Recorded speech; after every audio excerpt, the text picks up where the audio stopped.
প্রাচীনকালে ইয়েমেনে এক বাদশা রাজত্ব করত। তার এক বিশাল রাজপ্রাসাদ ছিল। উঁচু উঁচু দেয়াল, দরজায় সোনার কাজ করা নকশা এবং ভেতরে সর্বত্র আলো ঝলমলে সাজসজ্জা ছিল। কিন্তু সেই প্রাসাদের সিংহাসনে বসেছিল এক জালেম আর চালাক বাদশা। তার রাজত্বের প্রতি মানুষের ভয় আর তাদের ধ্বংস করাই ছিল তার কাজ। সে চাইত যে তার ভয় যেন মানুষের মনে সর্বদা থাকে। তার রাজত্বের মানুষজন নিরক্ষর ছিল। এই সুযোগ নিয়ে সে তাদের উপর জুলুম করত। তার কাজ ছিল বাজি ধরা। প্রতিদিন দরবার বসত। বড় বড় চেয়ার, ঝকঝকে ঝাড়বাতি আর মেঝেতে পাতা দামি কার্পেট ছিল। আমির ওমরাহ ও উজিররা হেসে কথা বলে বসতেন, কিন্তু তাদের সামনে শিকলে বাঁধা গরিব মানুষ, ভীত চেহারা আর নত দৃষ্টি ছিল। সেই দিনও বাদশাহ শান শওকত নিয়ে তার সিংহাসনে বসেই উঁচু গলায় বলল, আজকের তামাশা শুরু করা হোক। আমি চাই যে আমার প্রজা আমাকে দেখে কাঁপুক, তাদের চোখে শুধু আমার ভয় থাকা উচিত। উজির ইশারা করল আর দুই গরিব শ্রমিককে সামনে আনা হলো। তাদের জামা ছেঁড়া, চেহারা ঘামে ভেজা ছিল। বাদশাহ মুচকি হেসে বলল, শোনো, তোমরা আমার সাথে বাজি ধরো। আমি তোমাদেরকে একটি ধাঁধা জিজ্ঞাসা করব। যদি উত্তর দাও তবে এক সোনার সিন্দুক পাবে, আর যদি উত্তর না দাও তবে তোমাদের জমি আমার হবে। তারা দুজন ভয়ে কেঁপে উঠল। তারা জানত যে যদি বাজি না ধরে তবে এই বাদশাহ কোনো না কোনো উপায়ে তাদের হত্যা করিয়ে দেবে, আর ধাঁধার উত্তর তো তারা দিতে পারবেই না, কিন্তু প্রাণ বেঁচে যাবে। তাই বাধ্য হয়ে তাদের বাজি ধরতে হল। বাদশাহ ধাঁধাটি জিজ্ঞেস করল, বলো তো, সে কোন ফুল যা রাতে ফোটে আর সকালে নুয়ে যায়? দরবারীদের মধ্যে হাসির শব্দ গুঁজে উঠল। শ্রমিকরা একে অপরের দিকে তাকাতে লাগল। তাদের চোখে জল ছিল, কিন্তু মুখে কোনো উত্তর ছিল না। শ্রমিকরা কাঁপতে কাঁপতে বলল, হুজুর, আমরা তো নিরক্ষর মানুষ, মাঠে কাজ করি। আমরা ফুল এবং তাদের অভ্যেস সম্পর্কে কি জানব? বাদশার চোখ সরু হয়ে গেল। সে হাতের ইশারা করল, তবে তোমাদের জমি আমার। সিপাহীরা এদের জমি জব্দ করে নাও। দরবারে বসা আমিররা হাসতে লাগল। কেউ বলল, বাহ বাদশাহ সালামাত, আপনি তো খেলা ছলে গরিবদের সব কিছু ছিনিয়ে নিলেন। কিন্তু সেই অত্যাচারিতদের চিৎকার এবং তাদের স্ত্রীদের চোখের জল কারও চোখে পড়ল না। দরবার থেকে বেরিয়ে এসে লোকেরা একে অপরের সাথে বলছিল, এ কেমন রাজত্ব! এই বাদশাহ আমাদের তামাশা বানাচ্ছে। এখন শুধু আল্লাহই আমাদের সাহায্য করতে পারেন।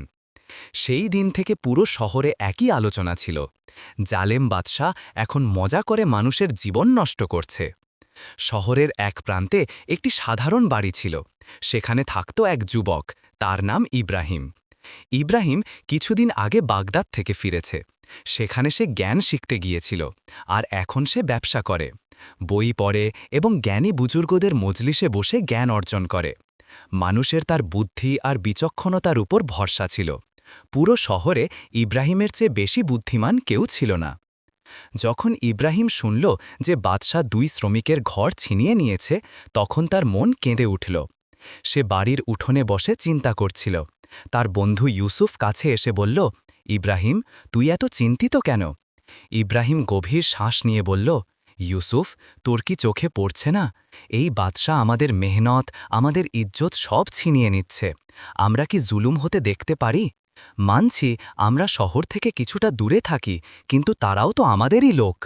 ইউসুফ ভয়ে বলল, ভাই, তুই পাগল তো নোস?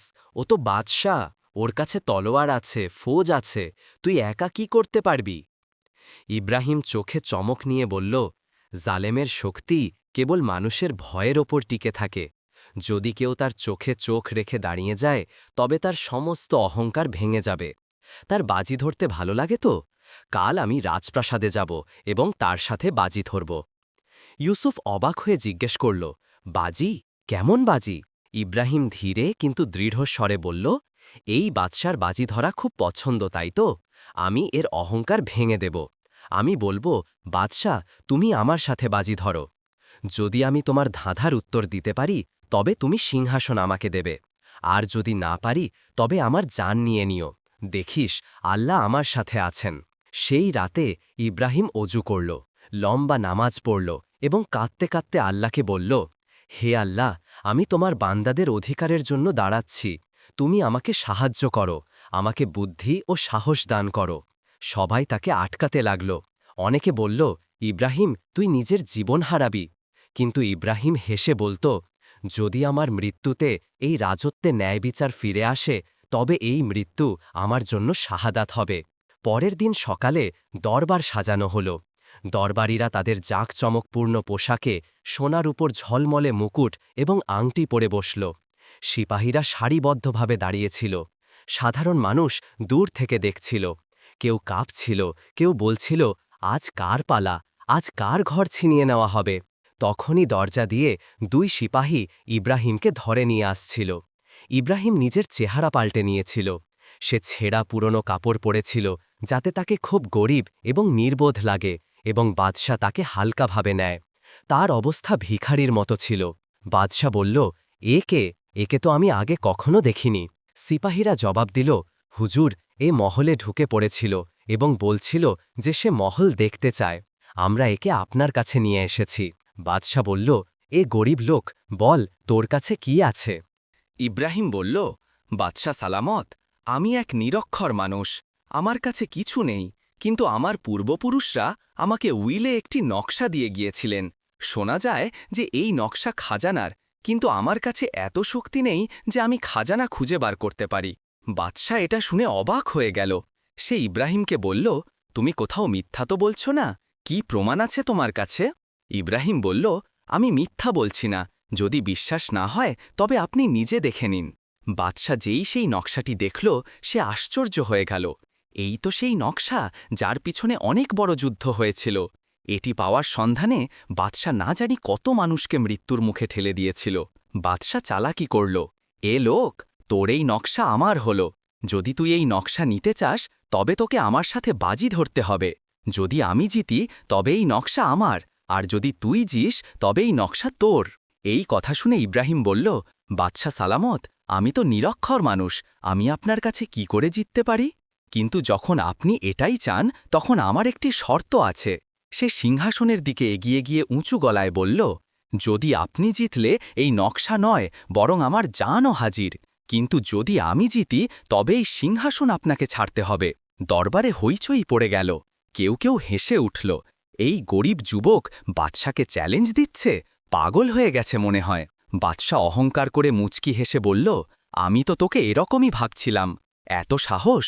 আসল কি আছে তোর কাছে যে তোর মনে হয় তুই আমার কাছে জিতবি? নাম কি তোর? ইব্রাহিম সোজা হয়ে দাঁড়িয়ে বলল, আমি ইব্রাহিম, এই রাজত্বের এক সাধারণ মানুষ। আমি জানি আমি আপনার কাছে হারব, কিন্তু আমাকে দেখে না জানি কত লোক আবার জুলুমের বিরুদ্ধে দাঁড়াবে। আজ আমি আপনার ন্যায় বিচারের বিরুদ্ধে দাঁড়িয়েছি। আমার এটাই শর্ত। বলো, এটা কি আপনার মঞ্জুর? বাদশাহ দ্বিতীয় ধাঁধার ঘোষণা করল।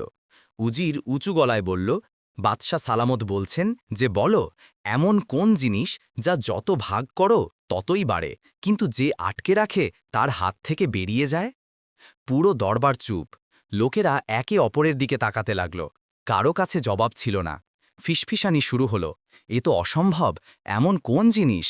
যদি জবাব না মেলে তবে আজ অনেক লোক লুটে যাবে। তখনই ইব্রাহিম ঠান্ডা শ্বাস নিল এবং বলল, বাদশা সালামত, এর জবাব 2টি জিনিসে আছে। একটি তো আগে জ্ঞান এবং দ্বিতীয়টি ভালোবাসা। দরবার কেঁপে উঠল।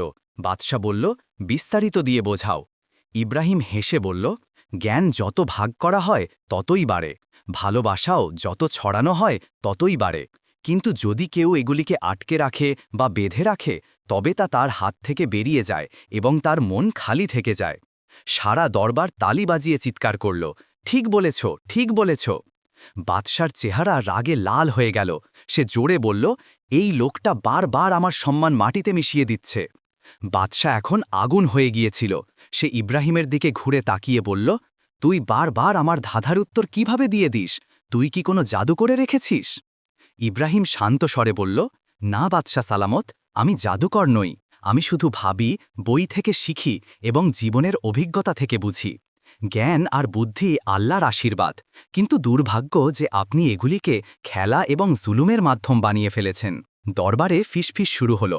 লোকেরা আশ্চর্য হয়ে দেখছিল যে কোনো মানুষ বাদশার সাথে এত সাহস করে কথা বলছে। বাদশা গর্জন করল, চুপ থাকো, আমি বাদশাহ, আমার শক্তিকে চ্যালেঞ্জ দিও না। যদি তুই আমার শেষ ধাঁধার উত্তর না দিতে পারিস, তবে আমি তোকে এবং তোর পুরো পরিবারকে শাস্তি দেব। ইব্রাহিম সাহসের সাথে জবাব দিল, হ্যাঁ বাদশাহ সালামত, যদি আমি জবাব না দিতে পারি তবে আমার মাথা হাজির, কিন্তু যদি আমি দিয়ে দিই তবে আপনাকে সিংহাসন ছাড়তে হবে।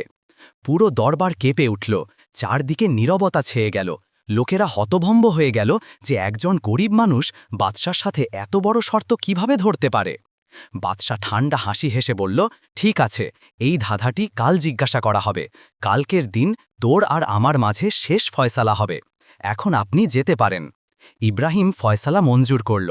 তারপর সবাই মহল থেকে ফিরে এলো। বাদশাহ ভয় পেয়েছিল, কারণ প্রশ্নটি তার সিংহাসনের ছিল। সে রাতভর তার পূর্বপুরুষদের বই থেকে ধাঁধা খুঁজতে লাগল, যাতে ইব্রাহিম উত্তর না দিতে পারে। সকাল হতেই ইয়েমেনের গলিগুলো গুঁজে উঠল। ঢোল পিটিয়ে ঘোষণা করা হচ্ছিল। উঁচু গলায় ডাকছিল, ওগো লোকজন, এই ঘোষণা শোনো, আজ বাদশাহ আর ইব্রাহিমের মধ্যে শেষ প্রতিযোগিতা হবে। যদি ইব্রাহিম হারে তবে তার মাথা যাবে, আর যদি জেতে তবে সিংহাসন বদলে যাবে। মানুষের ঢল নামল। প্রত্যেকে নিজের চোখে দেখতে চাইছিল যে এই লড়াইয়ের পরিণাম কি হবে। দরবার ভর্তি ছিল। বাদশাহ তার সিংহাসনে বসল, কিন্তু এবার তার চোখে হালকা উদ্বেগ স্পষ্ট দেখা যাচ্ছিল। বাদশাহ উঁচু গলায় বলল, ইব্রাহিম, এটা আমার শেষ ধাঁধা। যদি উত্তর না দিস তবে তোর জন্য মৃত্যুর হুকুম হবে। বলো, এমন কোন জিনিস যা যত লুকানো হয় ততই ছড়িয়ে যায়, এবং যত ছড়ানো হয় ততই লুকিয়ে যায়, কারণ তাকে লুকানোর প্রয়োজন হয় না। পুরো দরবার নীরব। মানুষ চিন্তায় ডুবে গেল। কেউ কেউ বলছিল, এটা তো বুঝতেই আসে না, এই ধাঁধা তো অসম্ভব। ইব্রাহিম হাসল এবং বলল, বাদশাহ সালামত, এই ধাঁধাটি তো আমি ছোটবেলা থেকে শুনতে এসেছি। আমার দাদা বলেছিলেন, এর জবাব মিথ্যা এবং সত্য। বাদশার যা ভয় ছিল তাই হল। সে বলল, কিভাবে? ইব্রাহিম ধীর কিন্তু দৃঢ় স্বরে বলল, মিথ্যা যত লুকানো হয় ততই ছড়ায়, এবং সত্য যত ছড়ানো হয় ততই লুকিয়ে যায়, কারণ তাকে লুকানোর প্রয়োজন হয় না। সত্যের আলো সব জায়গায় নিজে থেকেই ছড়িয়ে যায়। পুরো দরবার তালি আর জয় ধ্বনি দিয়ে গুঁজে উঠল। আল্লাহু আকবার, সত্যের জয় হল, আমরা জুলুম থেকে মুক্ত হয়ে গেলাম। বাদশার চেহারা ফ্যাকাশে হয়ে গেল। সে মুকুট ও সিংহাসনে বসে কাঁপতে লাগল। বাদশা রাগে কাঁপতে কাঁপতে বলল, নয়, এটা অসম্ভব, কেউ আমার রাজত্ব ছিনিয়ে নিতে পারে না। বাদশাহ সিপাহীদের হুকুম দিল যে ইব্রাহিমকে গ্রেফতার করে নাও, কিন্তু কোনো সিপাহী তার কথা মানল না। দরবারের উজির ও বুজুর্গনা দাঁড়িয়ে বলল, বাদশাহ সালামত, আপনি নিজে ঘোষণা করেছিলেন যে যদি ইব্রাহিম জবাব দিয়ে দেয় তবে আপনি সিংহাসন ছেড়ে দেবেন। এখন প্রতিশ্রুতি ভাঙা বাদশাহী শান নয়। ভিড় থেকে আওয়াজ উঠল, আমরা আর জুলুম সহ্য করব না, আমাদের ন্যায় বিচার চাই। ইব্রাহিম এগিয়ে এসে বলল, বাদশাহ সালামত, সিংহাসন আর মুকুট কেবল আল্লাহর আমানত। যে এর অধিকার আদা করতে পারে না সে এটিকে সামলানোর যোগ্য নয়। আপনার রাজত্ব মানুষের ওপর জুলুম করেছে। এখন সময় এসেছে যে ন্যায় বিচার রাজত্ব করুক। তো এখন কি আপনি নিচে আসবেন নাকি? বাদশাহ রাগ আর লজ্জায় মাথা থেকে মুকুট ছুঁড়ে ফেলল। ইব্রাহিম সিংহাসনে বসল এবং সেই বাদশাকে দেশান্তরী করে দিল। লোকেরা খুশিতে নেচে উঠল, ইব্রাহিম জিন্দাবাদ, জ্ঞান আর ন্যায় বিচারের জয়। উজির ও ওলামারা মিলে ঘোষণা করল যে আজ থেকে বাগদাদের নতুন বাদশাহ ইব্রাহিম হবে। লোকেরা অশ্রুসিক্ত চোখে তাকে স্বাগত জানাল। ইব্রাহিম সিংহাসনে বসেই প্রথম হুকুম দিল, আজ থেকে কোনো গরিবের ওপর জুলুম হবে না। দরবার প্রতি সপ্তাহে সাধারণ মানুষের জন্য খোলা হবে এবং প্রত্যেক মানুষ নিজের কথা বলার অধিকার পাবে। পুরো বাগদাদ উজ্জ্বল হয়ে গেল। সেই দিন থেকে শহরে ভালোবাসা, ন্যায় বিচার এবং জ্ঞানের রাজত্ব প্রতিষ্ঠিত হল। জুলুম কখনো টিকে থাকে না, সে বাদশা যতই শক্তিশালী হোক না কেন। যদি সে মানুষের ওপর জুলুম করে তবে শেষ পর্যন্ত তার রাজত্ব ধ্বংস হয়ে যাবে। আল্লাহ তাআলা জালেমকে কখনো চিরকাল টিকিয়ে রাখেন না। জ্ঞান এবং বুদ্ধি সবচেয়ে বড় শক্তি। তলোয়ার এবং ক্ষমতা দিয়ে জেতা সিংহাসন বেশি দিন টিকে থাকে না, কিন্তু বুদ্ধি এবং জ্ঞান দিয়ে অর্জন করা সম্মান সব সময় কায়েম থাকে। সত্যের জয় হয়। মিথ্যা যতখানি চলুক না কেন, শেষ পর্যন্ত সত্যই আলোর মতো ছড়িয়ে যায় এবং মানুষের মন জয় করে নেয়। রাজত্ব আমানত হল, সিংহাসন আর মুকুট আল্লাহর পক্ষ থেকে দেওয়া দায়িত্ব। যে মানুষ এই আমানতকে ন্যায় বিচার এবং দয়ার সাথে পালন করে সেই আসল অধিকারী। কখনো জুলুমের সামনে ঝুঁকতে নেই। যদি মানুষ ধৈর্য এবং সাহসের সাথে জালেমকে চ্যালেঞ্জ দেয় তবে জুলুমের শিকল ভেঙে যায়।